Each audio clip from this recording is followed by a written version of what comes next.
ગાંધીનગરની સમરસ હોસ્ટેલમાં વિદ્યાર્થીઓના આરોગ્ય સાથે ગંભીર ચેડા થતા હોવાની ઘટના સામે આવી છે। મોડી રાત્રે ભોજનમાં બનાવટી અને શંકાસ્પદ પનીર પીરસવામાં આવતા 500 થી વધુ વિદ્યાર્થીઓએ હોસ્ટેલ પરિસરમાં ભારે હલ્લાબોલ કર્યો હતો।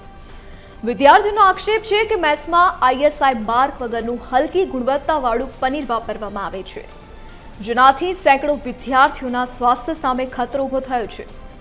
સામાજિક ન્યાય અને અધિકારિતા વિભાગ સંચાલિત આ હોસ્ટેલમાં અગાઉ પણ અનેકવાર મૌખિક રજૂઆતો કરવામાં આવી હતી, પરંતુ તંત્રે કોઈ નક્કર ઉકેલ ન લાવતા આજે વિદ્યાર્થીઓનો રોષ ફાટી નીકળ્યો હતો।